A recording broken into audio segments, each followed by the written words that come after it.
बोला. मी महाराष्ट्र राज्य जनहित शेतकरी संघटना संस्थापक अध्यक्ष प्रभाकर भैया देशमुख. माझ्या ह्या महाराष्ट्रातल्या कष्टकरी शेतकऱ्यांबाबत अक्षरशः गेल्या 5 वर्षापासून कोरोनाच्या लॉकडाऊनच्या काळात 2-2.5 वर्ष आर्थिक संकटात शेतकरी सापडला. त्या बिचाऱ्यानं कोरोना काळात उत्पन्न करून शेतीमालाचा अन्न पुरवठा केला. नंतर गेल्या 2-3 वर्षापासून अतिवृष्टी आहे, चालू वर्षी दुष्काळ आहे, गारपीट आहे, चक्रीवादळ आहे. त्यामुळे महाराष्ट्रातला शेतकरी सोलापूर जिल्ह्याबरोबर संपलेला आहे.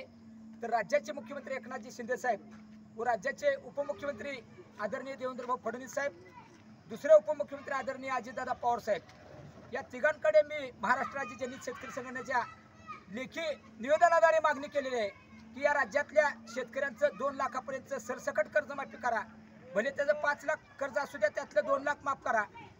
दुसरी मागणी आहे शेतकऱ्यांचं कृषी पंपाचं 100% वीज बिल माफ करावं आणि 6 महिन्यापूर्वी प्रति लिटर दुधाला 5 रुपये अनुदान जाहीर केलेलं आहे. ते बऱ्याच शेतकऱ्यांच्या दूध उत्पादकाच्या खात्यावर जमा झालेलं नाही. ते त्वरित जमा करावं. अन्यथा जनहित शेतकरी संघटना सोलापूर जिल्ह्याबरोबर राज्यातले लाखो शेतकरी घेऊन रस्त्यावर उतरून आम्ही तुम्हाला जाब विचारल्याशिवाय राहणार नाही.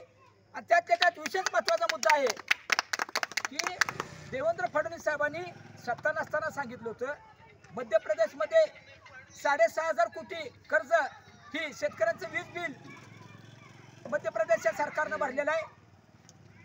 अजितदादा पवार साहेब म्हणले होते की तेलंगणाला मोफत वीज दिली जाते, महाराष्ट्र सरकारला काय अडचण आहे. म्हणजे तुम्ही सत्तेवर नसताना ह्या गोष्टी तुमच्या लक्षात येतात. आता तुम्ही सत्तेवर आहात. अजितदादा आणि फडणवीस साहेब तुमची इच्छा पूर्ण करण्यासाठी आता सत्ता तुम्हाला दिलेली आहे. त्यामुळे तातडीने तुम्ही मुख्यमंत्री एकनाथ शिंदे साहेबांनी 100% कृषी पंपाचं वीज बिल माफ करावं, 2 लाखाची सरसकट कर्जमाफी करावी, शेतकऱ्याला सगळ्याला पंक्तीत वाढावं. अन्यथा तुम्ही अन्याय करता, दिलेला शब्द पाळत नाही.